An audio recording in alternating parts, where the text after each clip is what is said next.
The US, for one, is speaking out against China and also walking the talk for a change. This week, the Americans have opened a new front against Beijing. It's about a simple question. Is China a developing country? US lawmakers say it's not. They say China is not a developing country, and they introduced a bill in the US House of Representatives. That's the lower house of the US Congress. The bill is aptly titled, "The People's Republic of China is Not a Developing Country Act." There's no room for doubt. It spells out what it wants to say very clearly. It is addressed to the US Secretary of State Antony Blinken. The bill says Blinken should launch a diplomatic campaign at international organizations. He should ensure that China is stripped of the label of a developing country. And this bill has been passed unanimously. 415 to 0, that's the final tally of votes. 415 to 0, it tells you how strong the sentiment against China is. Every lawmaker in American House, the US House, voted in favor of this bill. It now moves to the Senate for a vote. And it's not just the US that is pushing for this. Europe too believes that China should not be categorized as developing. In October 2021, the European Union published a review. Here's what it said about China, and I'm quoting.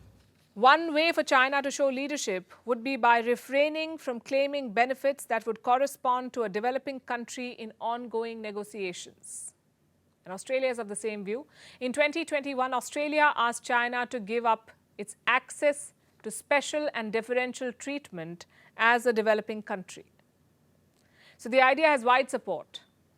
But why is this distinction important? How does it matter if China is called developed or developing? Do these labels really have any meaning? Well, they do.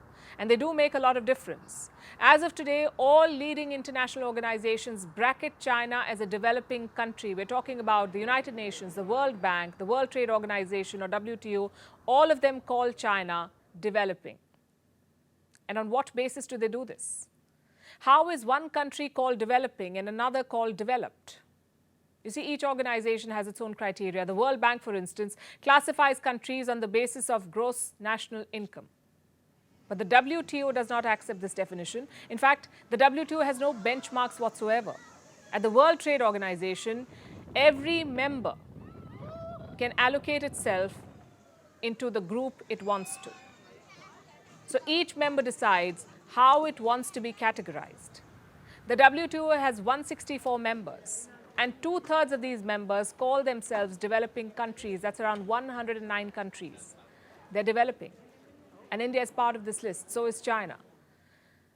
As per the rules, if China wants to call itself developing, then it will be labeled as a developing country at the World Trade Organization.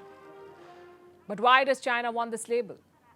Because it translates into significant gains for Beijing. Developing countries get some benefits. They can take longer to implement a deal. They also get more trade, and they get preferential treatment. The idea is to help developing countries, to give them a better playing field. But China has been accused of misusing these privileges.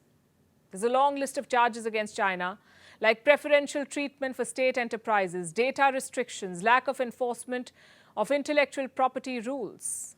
Basically, China rigs the global system in its favor. That's the charge against it. Of course, China denies it. But even then, its label as a developing country is hard to justify, really. China is the world's second largest economy. It accounts for 18.6% of the global economy. It has the most billionaires in the world, the highest number. Out of the world's top 100 companies, 14 are Chinese. And yet China wants to be called developing because it wants to enjoy special benefits. It wants the same perks as countries like Zimbabwe and Papua New Guinea get. And as of today, it is getting those perks, thanks to loopholes in the international system. There is no definition of a developing country because the world cannot agree to a definition. Just like there's no accepted definition of terrorist, because on issues that matter the most, there's usually no consensus. So the China of fact checkbooks is still developing. Can American influence strip China of this title? We'll have to wait to find out.